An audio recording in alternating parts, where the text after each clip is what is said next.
सवय असते. काही लोकांना बोटं मोडायची सवय असते आणि या सवयी खूप घातक असतात.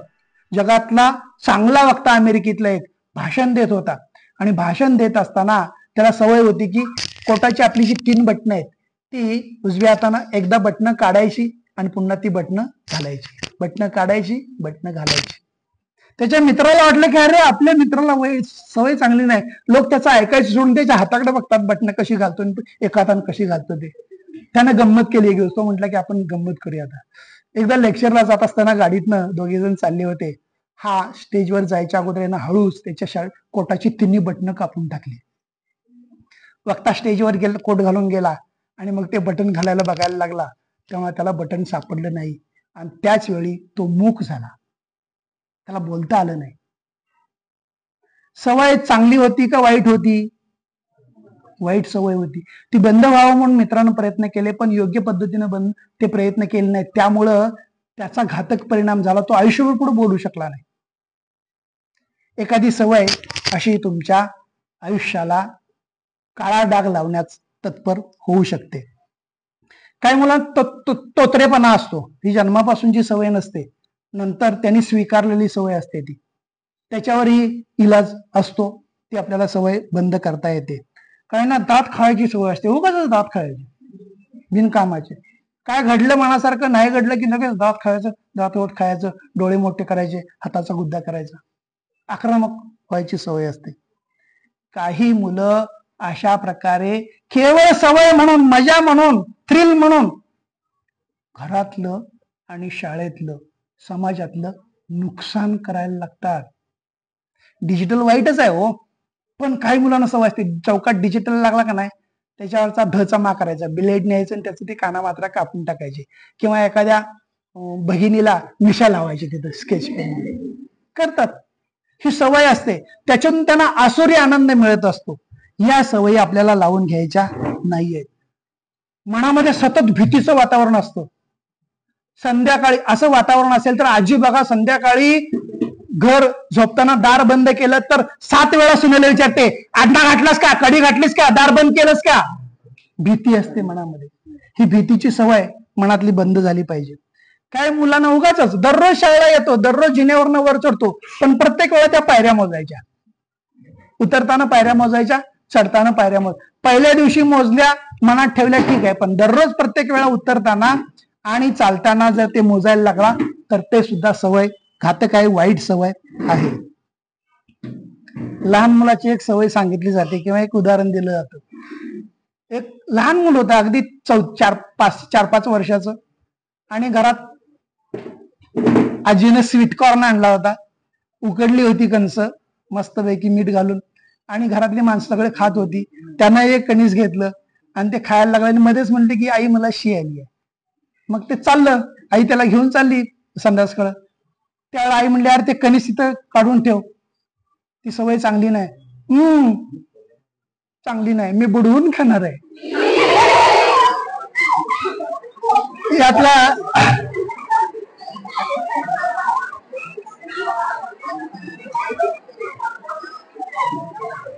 विनोदाचा भाग सोडा, विनोदाचा भाग सोडा. आपल्या सवयी आपल्यावर कसा परिणाम करतात त्याचा एक दाखला म्हणून आपण ते बघितलेला आहे.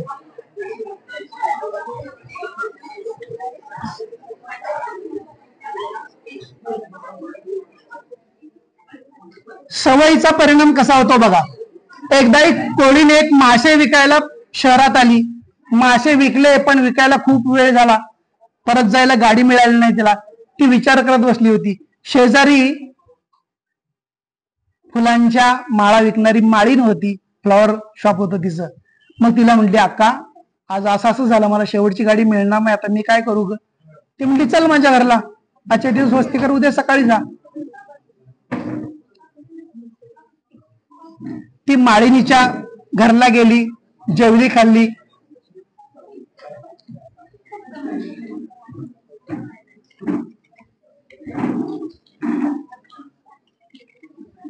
नाविन्याचं आकर्षण असतं ना, नवीन लोक आलेत मग नवीन लोकांच्याकडे बघायचं, जुन्याकडे काय बघायचंय, मगापासून बघतोय त्याच्याकडे. ती माळीन आणि कोळीन जेवल्या आणि झोपायला लागल्या. माळणीच्या घरात उद्यासाठी तयार केलेले गजरे होते, फुलांच्या माळा होता, फुलांचे पुडे होते, त्याचा घमघमाट मोगरा असेल, चमेली असेल सुटलेला होता. आणि या कोरणीला काही झोप येईना, सवय. मग शेवटी तिनं काय केलं, बाहेरच्या सोप्यामध्ये आपली माशांची बुट्टी जी ठेवली होती ती बुट्टी आणली, आपल्या तोंडावर घेतली, मग तिला झोप लागली. अशा वाईट सवयींची जर आपण आहारी गेलो तर अशा वाईट सवयी आपल्याला लागतात आणि मग नको ते नुकसान आपल्या आयुष्याचं होतं. त्याच्यामुळं आपलं स्वतःचं तर होतच, पण आपल्या परिवाराचंही स्वास्थ्य बिघडतं आणि समाजालाही काही गोष्टी अशा घातक असतात. चांगल्या सवयी हे मित्र असतात, आपले चांगले मित्र असतात. आपल्यावर चांगल्या सवयीमुळे चांगले संस्कार करायचा प्रयत्न या सवयीमुळे होत असतो. आणि सवय कशी असते बघा, एकदा आपण लावून घेतली ना, पुन्हा तिच्याकडे लक्ष द्यायला लागत नाही. सायकल शिकला तुम्ही, किती दिवस पाठीमागणं भावानं किंवा बहिणीनं सायकल धरली तुमची? किती दिवस धरली? 1-2 दिवस. तिसऱ्या दिवशी अर्धा पाय, चौथ्या दिवशी हात पाय घालून पुरा पाय, 5व्या दिवशी वरती बसून, आणि पुन्हा गाणी ऐकत ऐकत किंवा बोलत बोलत एका हाताने तुम्ही सायकल चालवायला शिकला. त्यावेळेला तुमचं तोल सांभाळायला कोणी शिकवलं होतं किंवा कोणी सांगितलं होतं? आपोआप. ते जसं आहे तसं चांगल्या सवयी सुद्धा आपोआप आपल्या अंगी बाणत असतात आणि त्यांचा उपयोग चांगला होत असतो. अभ्यासातली दक्षता चांगली सवय आहे. सर्वत्र कितीही गजबडात चाललेला असला आणि आपल्याला जर सवय लावली आपण, तर आपण फक्त आपण जे वाचतो किंवा डोळ्यांनी जे बघतो तेच आपल्याला दिसतं, कानाने आपल्याला ऐकू येत नाही. म्हणजे तेवढ्या पुरतं ऐकू येत नाही. आपलं पूर्ण लक्ष आपण केंद्रीकरण आपल्या अभ्यासावर केलेलं असतं. नीटनेटकेपणा सवय आहे, ती सवय असायला पाहिजे. एखादा कार्यक्रम करायचा, संगत वार तो कसा कार्यक्रम करायचा, काय करायचा, आपला अभ्यास जर वेळापत्रक आपण देतो शाळेमध्ये, कशासाठी देतो? तुम्हाला चांगल्या सवयी लागाव्यात किंवा नियमितपणा नीटनेटकेपणा कार्यक्रमात दिवसाचा असावा, म्हणून ते वेळापत्रक दिलं जातं. शिस्त असेल, प्रामाणिकपणा असेल, वक्तशीरपणा असेल, स्वच्छता असेल, कष्टाळूपणा असेल, नवीन शिकण्याची जिद्द असेल, व्यायाम असेल, सकस आहार घेण्याची सवय असेल, या सगळ्या चांगल्या सवयी आहेत. आणि चांगले विचार करणं ही सुद्धा एक चांगली सवय आहे. खोटं बोलणं, चोरी करणं, इतरांच्या खोड्या करणं, निर्णय घ्यायला मागं राहणं किंवा वेळ लावणं, एखाद्या विषयात आवड न दाखवणं. कोणती तरी आवड असल्याला असते आणि ती निश्चित करायला पाहिजे ठराविक वयापर्यंत, आपण 16-18 वर्षापर्यंत. काही मुलं व्यवसाय मार्गदर्शनासाठी येतात, मग त्यांना एक टेस्ट असते, ती टेस्ट दिली जाते आणि सगळे अशी विस्कटलेली दिसतात. तुला विज्ञान आवडतं का? आवडतं. गणित आवडतं का? आवडतं. तुला भूगोल आवडतं का? आवडतो. मराठी आवडतो का? आवडतो. तुला डान्स आवडतो का? आवडतो. चित्र सगळंच आवडतं म्हणतात. असं नसतं. आपल्याला त्यात क्रमवारी लावता आली पाहिजे. सर्वात जास्त आपल्याला कुठलं जमतं आणि ही सवय तुम्हाला असेल असं करण्याची, तरच तुम्ही ते करू शकता, अन्यथा करू शकत नाही. जर चांगली सवय असेल तर कुणाला विचारायची पण गरज नाही. मी अमुक करणार आहे कारण त्याचे फायदे तोटे मला माहित आहे, आपण हा निर्णय घेऊ शकतो. सवयी दृढ कशा होतात?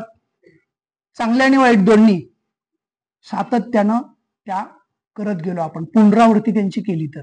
सातत्य पाहिजे, पुनरावृत्ती पाहिजे आणि आपल्या मनानं स्वीकारल्या पाहिजेत त्या सवयी. जोपर्यंत आपलं मन स्वीकारत नाही तोपर्यंत शरीर स्वीकारत नाही. मनामध्ये एकदा स्वीकारलं तर शरीर नाकारू शकत नाही. म्हणून मनामध्ये पहिला संकल्प पक्का असला पाहिजे आणि तो मग शरीरामध्ये आणायचा प्रयत्न केला पाहिजे. कोकणात गेलो होतो रत्नागिरीला एकदा, आणि तिथे गेल्यानंतर एक सावंत म्हणून डॉक्टर होते. ते मुलीला घेऊन आले ते समुपदेशनासाठी. ते म्हटले की सर, हे सारखी बघ हातात झाडू घेते, घरात आले की सगळं असं हॉल झाडायचं, आपली खोली झाडायची, स्वयंपाकघर झाडायचं, दिवसातनं 7-7, 8-8 वेळा कॉलेजवरून आली की हे सगळं करत असते. चांगली सवय होती पण तिचा अतिरेक झाला होता. मग समुपदेशनामध्ये आम्ही काय करतो, वैयक्तिक मुलाखती घेतो. पालकांना म्हटलं तुम्ही जर डॉक्टरला म्हटलं तुम्ही बाहेर जा, मी मुलीशी बोलतो काही, आणि तिच्याशी बोलल्यानंतर मग जे उघड झालं ते ऐकण्यासारखं किंवा भयानक होतं. डॉक्टर साहेबांना मी म्हटलं, काय सांगितलं नाही त्यांना, फक्त म्हटलं साहेब तुम्हाला सवय आहेत काही? तर म्हणजे आहेत काही सवयी. कंटाळा येतो दवाखान्यात, घरात आले की जरासा मस्तपैकी चहा कॉफी घेताना मी एखादी सिगरेट ओढतो. सिगरेट ओढता, पण चहा पिता पिता ओढलेली सिगरेट तिथंच विझवता आणि टाकून देता. ती कुठेतरी कोपऱ्यात पडलेली असते आणि मुलीला वाटतं की आपले जर मित्र मैत्रिणी घरात आल्या तर ते बघतील आणि म्हणतील की बघा डॉक्टर आहेत हिचे बाबा आणि कसल्या सवय आहे त्यांना. याला ती लाजते आणि म्हणून ती नेहमी स्वच्छता करायचा प्रयत्न करते. कधी कधी हॉलमध्ये मित्र मैत्रिणी येणार असतील तर फ्रेशनर घेऊन उगाच सगळीकडे फिरवते, त्या धुराचा वास मित्र मैत्रिणींना जाऊ नये म्हणून.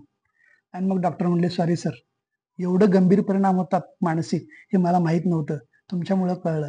मला आजार होतात ते बरे करतात ते सगळं माहित आहे, पण सवयीचाही परिणाम आपल्या मुलांच्यावर होतो. आणि मला वाटतं म्हणूनच कदाचित ही माझं फारसं ऐकत नाही, मी सांगेल त्याच्या उलट करायला लागते. 2-3 वर्षांनी पुन्हा डॉक्टरांचा फोन आला, सर खूप छान चाललंय, मी व्यसन सोडून दिलं, मुलगी आता MBBS ला जाते आणि माझा चांगला वारसा ती निश्चित चालवेल, माझा हॉस्पिटल ती पुढे चालवायला लागेल.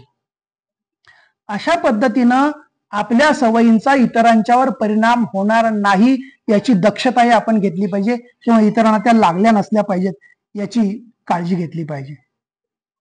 आई वडील घरात सवय लावतात, लवकर उठा, अभ्यास करा, स्वच्छता पाळा, आंघोळ करा, वेळेवर शौचाला जा, चांगलं बोला, चांगलं वागा. अभ्यासाच्या सवयी शाळेतही सांगितल्या जातात, आरोग्याच्या सवयी शाळेतही सांगितल्या जातात. त्या ज्या त्या वेळेला आपण स्वीकारायच्या, वेळ गेली तर त्या स्वीकारण्यामध्ये काही अर्थ नसतो किंवा आपल्या स्वीकारल्या जात नाहीत, म्हणून वेळी स्वीकारायच्या त्या आणि व्यसनांपासून दूर राहायचा प्रयत्न करायचा. एकदा चांगली सवय लागली तर ती सुटत नाही. विवेकानंदांनी सांगितलंय की हा मनाचा गुण आहे. चांगली सवय जर आपल्याला एकदा लागली तर ती सुटत नाही आणि वाईट सवय लागली ती सुद्धा सुटत नाही. एकदा गुरुजींच्याकडे 2 विद्यार्थी आले तबला शिकायला. त्यातला पहिला मुलगा आला, त्याचा बाबा म्हणला की हे पोरगा आमचं बघा काय काय करत नाही, काय वाजवत नाही, काय त्याला छंद नाही, याला तबला तर छंद लागतो का बघू, याला तबला शिकवा, किती दिवस लागतील. गुरुजी म्हणले याला 6 महिन्यात तबला मी शिकवतो. इतक्यात दुसरे पालक आले आणि ते म्हणले आमचं पोरग जरा जरा वाजवते, घरात डबा वाजवते, ताटली वाजवते, कपाट वाजवते, टेबल वाजवते, याला पण जरा शिकवा. गुरुजी म्हटले शिकवतो. म्हणले किती वेळ लागेल, म्हणले याला शिकवायला 1 वर्ष लागेल.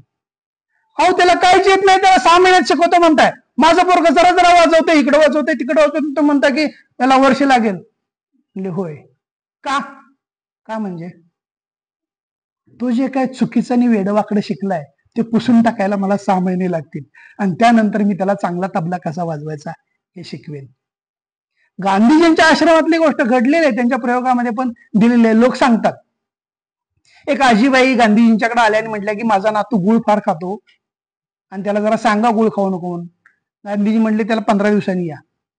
ती आजीबाई म्हणली ठीक आहे, आज वेळ नसेल गांधीजींना. गेली, 15 दिवसांनी आली आणि मग गांधीजींनी त्या मुलाला जवळ बोलावून सांगितलं बाळ गुळ फार खाऊ नये, तेवढा थोडका खावा, तो गोड पदार्थ आहे, त्याच्यामुळे शरीराची हानी होते, शरीराला काही त्रास होतो, उष्णता वाढते, विकार होतात, तेव्हा तू गुळ खाऊ नकोस बरं का, असं सांगितलं. तो बाळ हो म्हटला आणि आजी अचंबित झाल्या. अहो एवढंच सांगायचं तर पवा 15 दिवसापूर्वी आलं त्यावेळेस सांगता आलं नाही का तुम्हाला गुळ खाऊ नकोस म्हणून. गांधीजी हसले आणि म्हटले आजी मला सुद्धा गुळ खायची सवय होती सारखा सारखा आणि मी गुळ खात असताना त्याला गुळ खाऊ नको म्हणून सांगणं मला योग्य वाटलं नाही. मी माझी सवय पहिली बंद केली 15 दिवस आणि मग आज त्याला मी सांगतो. या सवयी आपल्याला जशा स्वतःसाठी घातक असतात तशा समाजातल्या काही घटकांसाठी घातक असतात. शास्त्रज्ञाने अनेक प्रयोग केलेले आहेत. त्यातला एक छोटासा प्रयोग सांगतो, मी पावलावने केलेला प्रयोग होता. शिक्षण शास्त्रात तो बऱ्याचदा शिकवला जातो. एक कुत्रा त्यांनी घेतला होता आणि त्या कुत्र्याला काय केलं होतं, एक घंटा वाजवायची, घंटा वाजली की त्या पिंजऱ्याचं छोटंसं दार उघडलं जाईल आणि एक वाटी दूध भरून त्याला दिलं जाईल. असं सातत्यानं करत गेल्यानंतर काही दिवसांनी असं लक्षात आलं की घंटा वाजली की कुत्र्याच्या तोंडातनं लाळ गळायला सुरुवात होते. त्याला सवय लागलेली असते. ते आपल्याकडं भोंगे होते बघा, डेअरीचे भोंगे, सकाळी 4 वाजता भोंगे वाजले की गोठ्यातल्या गाई म्हशी आपोआप उभं राहायच्या. त्या सवयीने त्यांना भोंगा ऐकला की आता त्यांना माहित आहे मालकीने आपली भरडा घेऊन येणार खायला, धार काढणार. या शास्त्रज्ञानं पुढे काय केलं, थोडस बदल केला आपल्या प्रयोगामध्ये. चांगल्या सवयी वाईट सवयी कशा रुजतात आणि लागतात ते बघायला. त्यानं काय केलं, घंटा वाजवली आणि दूध द्यायच्या अगोदर एक छोट्याशा शेलनं त्या कुत्र्याच्या पायाला शॉक दिला. तो शॉक दिल्याबरोबर ते असं चरचरणी घाबरलं आणि त्याचं तोंड सुकलं, त्याच्या तोंडातली लाळ बंद झाली. मग दूध दिलं. पुन्हा दुसऱ्या दिवशी घंटा वाजवला, शॉक दिला, लाळ त्याची गेली, मग दूध दिलं. असं करत गेल्यानंतर एक दिवस घंटा न वाजवता नुसतं दूध पुढं सरकवायच्या वेळेला शॉक दिलेला नव्हता, तरी सुद्धा त्याच्या तोंडातली लाळ आटली आणि ते थरथरायला लागला. हा दुसरा, तिसरा, चौथा टप्पा असतो.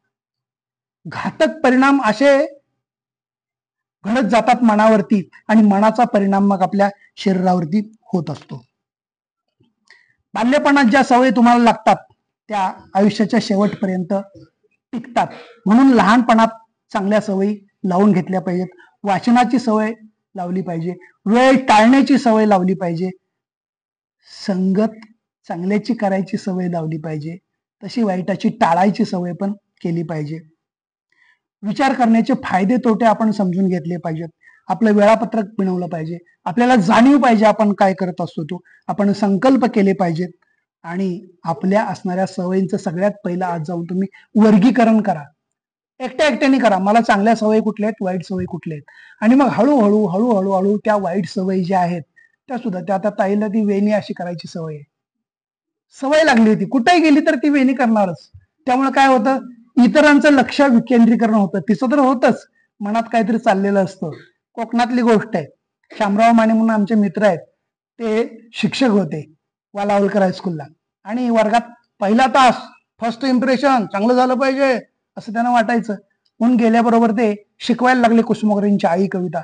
अतिशय सुंदर मराठीचे शिक्षक वारणा विद्यालयाला होते. ते शिकवत असताना पुढच्या बाकावर एक मुलगा असं करून बसला होता. ए सरस, ते तेवढ्यापुरतं सरळ झालं आणि असं करायला लागलं. पुन्हा ते म्हणले, काय झालंय तुला? काय नाही सरानू, माका दाढ दुखताय.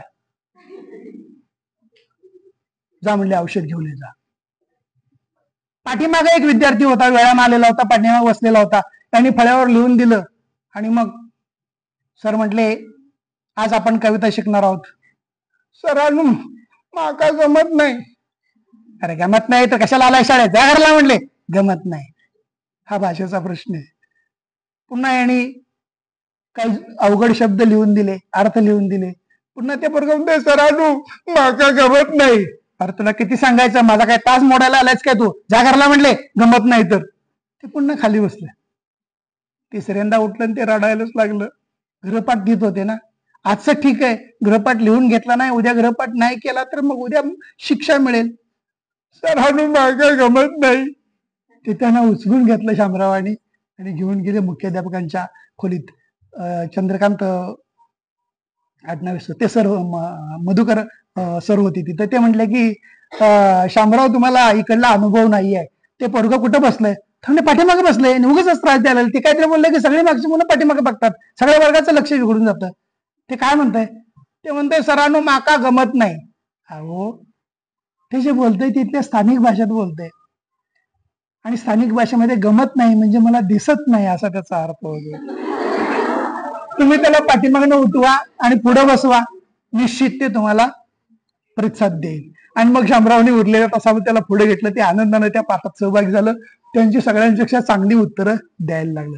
आपण अशा सवयींचे गुलाम होत असतो, त्या सवयी लावून घेतल्या पाहिजेत. एकदा एका आश्रमामध्ये महाराजांच्याकडे व्यसनमुक्ती करणारं केंद्र होतं. एक माणूस आला आणि म्हटला की साहेब महाराज मला व्यसन लागलंय पण सुटतच नाहीये, मला काहीतरी उपदेश करा. महाराज पण म्हटले उद्या परवा ये. नक्की नक्की. आणि ज्या दिवशी तो माणूस येणार आहे दिसला त्यांना, त्या दिवशी ते आश्रमात एका खांबाजवळ गेले आणि खांबाला घट्ट मिठी मारून उभा राहिले महाराज. तो माणूस आला, बघतो तर महाराज खांबाला घट्ट मिठून उभे राहिले. अहो महाराज मी आलोय. हा हा बस. महाराज मला तुम्ही आज उपदेश देणार आहे. हा हा बस. अहो महाराज इकडे या की. नाही रे म्हणले, या खांबानं मला पकडून ठेवले, तू सोडतच नाही, मी तुझ्याकडे कसा येणार. तो लागला हसायला. महाराज यावेळी खांबानं धरून ठेवले. अहो खांबानं तुम्हाला धरलेलं नाही, तुम्ही खांबाला धरून ठेवलंय आणि तुम्ही खांबाला धरून ठेवलंय ते सोडा म्हणजे तुम्हाला इकडे येता येईल. महाराज तिथनच म्हणले, बाळा असंच आहे, व्यसनानं तुला पकडलेलं नाही, तू व्यसनाला पकडलेस, तू सुद्धा व्यसन सोड म्हणजे तुला मुक्त त्याच्यातनं होता येईल. सोप्या गोष्टी असतात पण आपण त्या समजून घेतल्या पाहिजेत. व्यसनामुळं सगळ्यात मोठं पहिलं बक्षीस मिळतं, त्याला फर्स्ट प्राइज म्हणतो आपण, मृत्यू ठरलेला आहे. कमीत कमी व्यसन करणाऱ्या 10% लोकांच्या आयुष्यात अचानक मृत्यू येतोच. मग आपण काहीतरी कारण शोधायला लावतो, हे असं झालं तसं झालं. नाही, व्यसन हे मुख्य कारण असतं. मग ते चांगल्या सवयीचं नसतं, वाईट सवयींचं सेवन करण्याचं असेल. अनेक प्रकार, ते आता मी सांगून त्याची उजळणी करत नाहीये. काही पिण्याचे असतात, काही खाण्याचे असतात, काही चघळणाऱ्याचे असतात, काही ओढायचे असतात. त्याचप्रमाणे आपल्या स्वभावातले काही दोष असतात, ते दोष सुद्धा आपल्याला अशा प्रकारे बर्बाद करत असतात. म्हणून त्यांच्यापासून आपण सावध राहिलं पाहिजे, वेळीच सावध राहिलं पाहिजे. आणि आपण सावध झालो, आपल्याला जर चूक कळली तर इतरांना सांगितली पाहिजे. नारळ ही एक वस्तू आहे, आता इथल्या घटनेवर सांगतो मी, बघूया काय बदल होतो का. स्वयंपाकात वापरतात, खायला वापरतात. नारळ कार्यक्रमाच्या अगोदर फोडायची सुरुवात कधी झाली याचा जरासा इतिहास बघितला मी. नरेंद्र दाभोळकरांच्या सहवासात असल्यामुळे त्यांच्या विचारांशी थोडीशी मैत्र जुळल्यामुळं मग त्याने एकदा सांगितलं की चांगलं काम व्हावं म्हणून नर बळी देण्याची पूर्वी प्रथा होती. आजही काही प्रकार घडतात अंधश्रद्धेतून. तर तो नर बळीला पर्याय म्हणून नारळ फोडला, नारळाचा बळी दिला गेला. आणि तेव्हापासून मी ठरवलं की आपण इतर वेळा नारळ फोडेन खाईन, पण कार्यक्रमाच्या सुरुवातीला काय कारण आहे नारळ फोडायचं, इथं काय गरज आहे का त्याची. नाही, सवय म्हणून किंवा नाही, इथं गरज नाही ती. त्याच्यापेक्षा असलेलं खोबरं असेल तर ते वाटलं तर चांगलं होईल. मी टीका करत नाही मॅडम, आणि तसं काय गैरसमज करून घेऊ नका. मला जे समजलं ते तुम्हाला सांगायची गरज नाही मला. त्याला 3 डोळे असतात नारळाला, आणि म्हणून ते त्याला शेंडी असते, म्हणून ते मानवाचं प्रतीक म्हणून बळी दिला जातो त्याचा. आणि मग आता आमच्या कार्यात काही विघ्न येणार नाही, विघ्न येतच नाही. जगात मांजरापेक्षा माणसंच जास्त आडवी जातात. ती माणसं रोखण्यासाठी आपण प्रयत्न केले पाहिजेत. हे असे भलते सलते काही प्रयोग करायचं कारण नाही. मुलांच्या सवयी, वेळ जवळजवळ 50 मिनिटं झाले आहेत, मी अजून 10 मिनिटांमध्ये माझं व्यवस्थित संपवतो. फक्त सांगतो, लहान मुलांना कोणत्या सवयी असतात. अंगठा चोखणं असते का सवय, आमच्या घरातच आहे. त्याचं कारण काय आहे, मानसशास्त्रानं सांगितलंय. त्या मुलाची दूध प्यायची, आईचं दूध प्यायची जी सवय आहे किंवा जे सुख आहे, ते सुख नाही मिळालं की मुलं अंगठा चोखायला लागतात आणि त्यातनं सुख मिळवायचा प्रयत्न करतात. नख कुरतडणं, नैराश्य मनामध्ये आलं किंवा वैफल्यग्रस्त माणसं झालं की नख कुरतडायला लागतो. अंथरुणात शू करणं, औषध त्याच्यावर मिळतात, मानसिक विकार आहे तो. तर मनामध्ये अशी भीतीची छाया असणं किंवा दडपण असणं मनावरती, किंवा स्वप्न पडणं, मी आता मला शूला आलेलं आहे, मी उठलेलो आहे, मी घरातनं बाहेर गेलेलो आहे आणि बाहेर जाऊन मी शू करत आहे, असं ते सगळं मनातल्या मनात करतं आणि असतं त्या अंतरुणातच तिथे ते सगळं काम करून टाकतं. काय चाललंय तुमचं. मी चांगल्यासाठी या सवयीचा उपयोग केला, तुम्हाला तुमचं लक्ष माझ्याकडे वेधून घेण्यासाठी प्रयत्न केला. पण वर्गात एखाद्याला अशी खोड असते, सरांचं काहीतरी चालले असताना पाठीमागणं उगाच इकडे ज्याला टूस तिकडे ज्याला टूस, मध्येच एखादा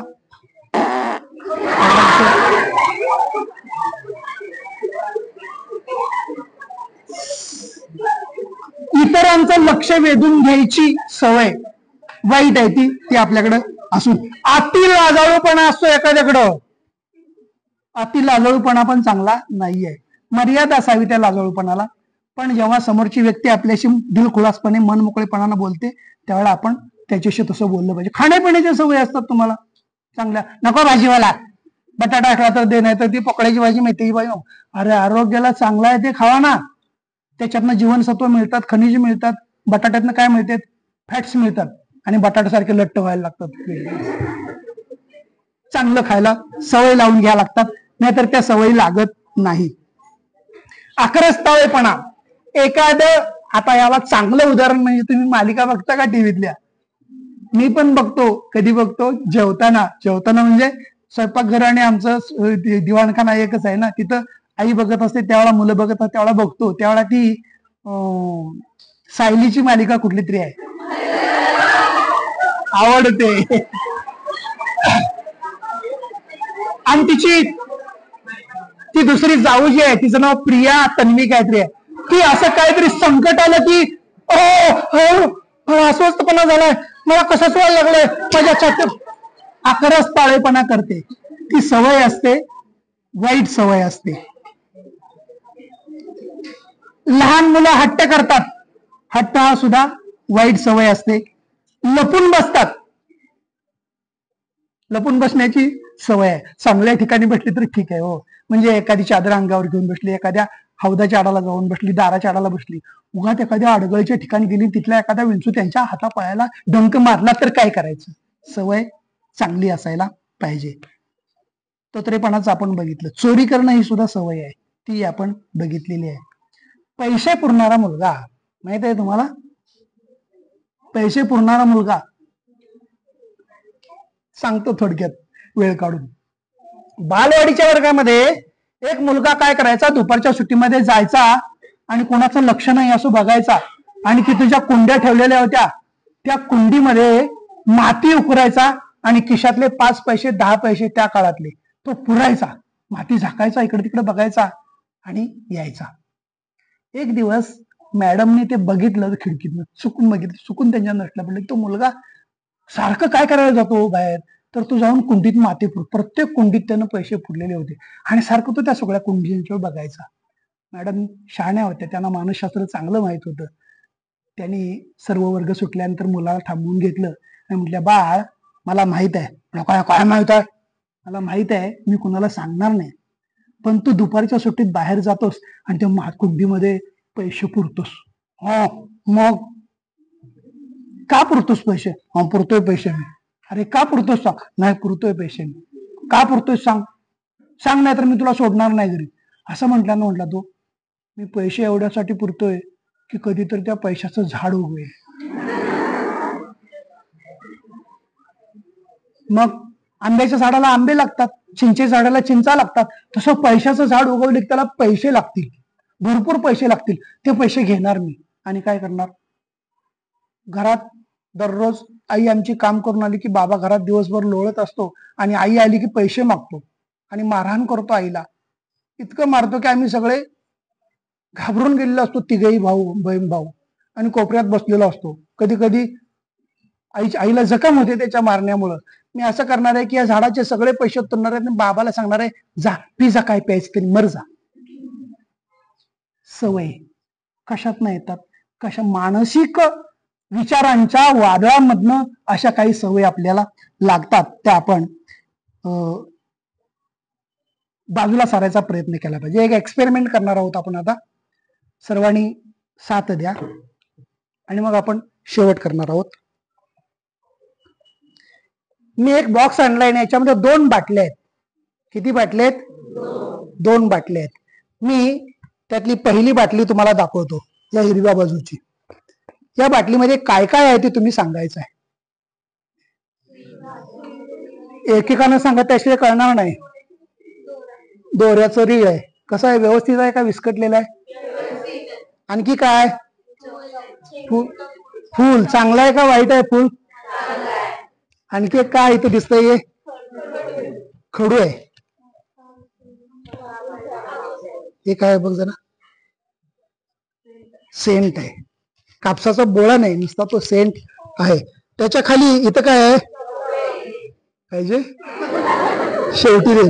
आणि त्याच्या खाली एक इथं वस्तू आहे, ती ओळखली कोणी? कापूर. आता ही बाटली मी हिरव्या बाजूला ठेवतो आणि दुसरी बाटली तुम्हाला दाखवतो. त्या अगोदर एक छोटासा प्रयोग आहे.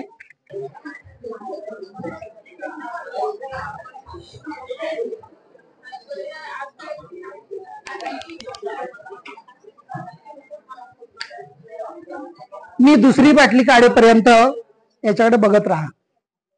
कापूर आहे, भीमसेनी कापूर आहे, साधा कापूर नाही. साधा कापूर माझा प्रयोग बिघडवू शकतो, कारण साध्या कापडामध्ये कापूर कमी आणि पॅराफिन जास्त असतं, म्हणजे मेन जास्त असतं की जे वितळल्यानंतर खाली काहीतरी शिल्लक राहतं, साका वगैरे पांढऱ्या प्रकारचा, आणि मग मला चांगल्या पद्धतीने तुम्हाला ते सांगता येणार नाहीये. हा कापूर जळत असताना इतरांना सुगंध देतो, आपल्या व्यक्तिमत्वानं तसा इतरांना सुगंध द्यायचा प्रयत्न केला पाहिजे. आणि जेव्हा हा कापूर संपतो त्यावेळा त्याचं काही अस्तित्व तिथे शिल्लक राहिलेलं नसतं.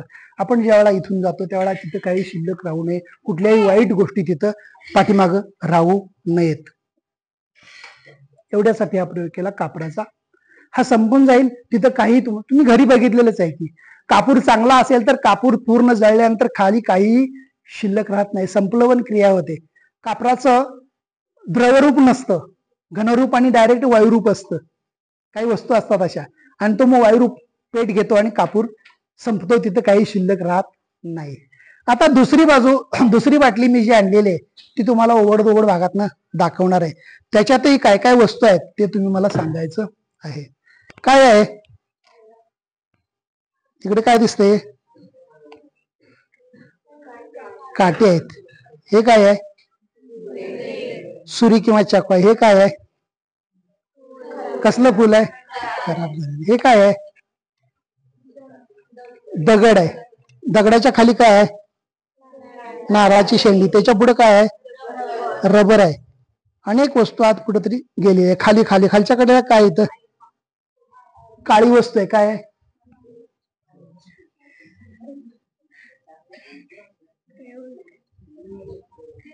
चुलीतला कोळसा. आणि इथं एक वस्तू आहे, ती काय आहे? दगड आहे. शिवाय एक दोऱ्याचा गुंता मी टाकलेला होता यात, नाही का? दोऱ्याचा गुंता आहे. मग अशी पहिल्या बाटलीत काय होतं? दोऱ्याचं रीळ होतं, याच्यामध्ये दोऱ्याचा गुंता टाकलेला होता. आता ह्या दोन्ही बाटल्या ज्या आहेत, या दोन्ही बाटल्या मी याच्यात ठेवतो. पहिली बाटली दाखवली त्याच्यामध्ये काही वस्तू होत्या, दुसरी बाटली दाखवली त्याच्यामध्ये काही वस्तू होत्या. तुम्हाला कोणती बाटली आवडली? का आवडली? चांगल्या वस्तू होत्या, चांगलं फुल होतं, सुगंधी कापूर होता, अत्तराचा गोळा होता, दोऱ्याचं रवी व्यवस्थित ठेवलेलं होतं, आणि काय होतं? चॉकलेट होतं. आणि दुसऱ्या बाटलीमध्ये काटे होते, सुरगाळलेलं फुल होतं, दगड होता, कोळसा होता, गुंता झालेला कापूस होता किंवा दोरा होता, आणि रबर बँड होता, ताणतणाव, आणि नारळाची शेंडी होती. या सगळ्या वस्तूंचे चांगले उपयोग करता येतात, पण ती चांगली सवय आपण लावून घेतली तर. नारळाची शेंडी सुद्धा काही वाईट नसते, पण ती कुठेही पडली, तिचा उपयोग नाही केला तर ती खराब असते. आता एक छोटीशी गोष्ट पुन्हा आपण ऐकायची आहे आणि आपल्या समारोपाकडे आपण येतो आहोत. एकदा शाळेमध्ये नाटक बसवायचं होतं, रामायण. पूर्वीच्या काळामध्ये शाळेत नाटकं बसवायची अशी, आणि रामाचं पात्र निवडायचं होतं. सातवीतल्या एका चुनचुनीत शिरीष नावाच्या मुलाला सरांनी उभं केलं आणि म्हटलं, शिरीष, तू रामाचं काम करायचं. म्हटलं करतो. अतिशय सुंदर त्यानं काम केलं. नाटक संपेपर्यंत लोकांना त्याचं काम आवडलं, टाळ्या वाजवल्या, गुरुजींनी त्याला बक्षीस दिलं, आणि नाटक संपलं, त्याची शाळा संपली. काही वर्षांनी गुरुजींचा निवृत्ती काळ जवळ आला. म्हटले, आयुष्यभर आपण शाळेतनं नाटकं करत आलो, इतरांना चांगल्या प्रेरणा देत आलो, आता शेवटचं नाटक एकदा करूया आणि मग बस निवृत्त होतोय मी, मला काही संधी मिळणार नाही. मग त्यांनी पात्र शोधली, सगळी पात्र सापडली. राम सापडला, हनुमान सापडला, आणखी कोणी लक्ष्मण सापडला, शत्रुघ्न, भरत, दशरथ सगळे सापडले. एक पात्र मात्र त्यांना मिळालं नाही. ते पात्र कसं पाहिजे होतं? तसंच पाहिजे होतं. रावणाचं पात्र, खलनायकाचं पात्र पाहिजे होतं. ते मात्र शाळेत त्यांना कुठे मिळाले नाही. रस्त्याने एकदा सहज गुरुजी चालले होते आणि एका दुकानामध्ये, काय कसल्या वस्तू ठेवता तुम्ही दुकानात विकायला? असल्या वस्तू ठेवतात का? आम्ही पैसे देतो का? चिंचकी देतो काय? चांगल्या वस्तू द्यायच्या, घ्या परत, चांगल्या वस्तू द्या. असं तावातावानं बोलायला लागला होता. गुरुजी म्हणले, बरोबर, हाच आपल्याला पाहिजे, रावण आपल्या नाटकात पाहिजे. गेले त्याच्याजवळ आणि म्हणले, काय झालं? काय नाही, काय नाही, हे वस्तू खराब लागली हो. म्हणले, गुरुजी तुम्ही काय आलाय? नाही म्हणले, मी सहज फिरत होतो, तुमचा दंगा ऐकला नाही आलोय. काय तुझं नाव काय? नाव काय म्हटल्याबरोबर त्यानं गुरुजींना नमस्कार केला, गुरुजींच्या पाया पडला. गुरुजी, मी शिरीष, तुमचा विद्यार्थी, तुमच्या पहिल्या नाटकात मी रामाचं काम केलं होतं बघा. होय रे, त्या नाटकात रामाचं काम केलं होतंस, पण आताच्या माझ्या नाटकात रावण नाही आहे, त्या रावणाचं काम करायला तू आला पाहिजेस. तो आला, त्यानं रावणाचं कामही तितक्याच सुंदर पद्धतीने केलं आणि नाटक चांगलं झालं. मित्र हो, मी 2 बाटल्या मुळीच आणलेल्या नाहीत, एकच बाटली आहे माझ्याकडे. मी तुम्हाला दाखवताना मात्र काय केलं, या बाटलीमध्ये ज्या चांगल्या वस्तू त्या दाखवल्या आणि म्हटलं की तुम्हाला दुसरी बाटली दाखवतो, तेव्हा याची पाठीमागची बाजू दाखवली. एकाच व्यक्तिमत्वात या दोन्ही गोष्टी असतात. एखादी वस्तू पूर्णपणे टाकाऊ नसते, तसा एखादा माणूस किंवा मुलगा पूर्ण टाकाऊ नसतो. त्याच्याकडे काहीतरी चांगलं असतं, ते चांगलं तेवढं घ्यायचं, वाईट अजिबात घ्यायचं नाही. चांगल्याचा परिपोष करायचा, चांगलं वाढवायला प्रयत्न करायचा आणि सुखी समृद्ध आयुष्य जगायचं. सर्वे वै सुखिन संतु सर्वे संतु निरामया सर्वे भद्राणी पश्यंतु मा दुःख मापनुयातम. सर्वाशी सुख लाभावे तशी आरोग्य संपदा, कल्याण व्हावे सर्वांचे, कोणी दुःखी असू नये, अशी विश्व प्रार्थना करून मी थांबतो. माझ्या मतीप्रमाणे, अभ्यासाप्रमाणे, वाचनाप्रमाणे जे काय तुम्हाला सांगायचं होतं, चांगलं आणि वाईट त्या दोन्ही गोष्टी सांगितल्या आहेत. तुम्ही काय घ्यायचंय तुम्ही ठरवायचंय आणि स्वतःला घडवायचा प्रयत्न करायचा आहे. इथं बोलवल्याबद्दल, तासभर ऐकून घेतल्याबद्दल सर्वांना धन्यवाद. जय हिंद.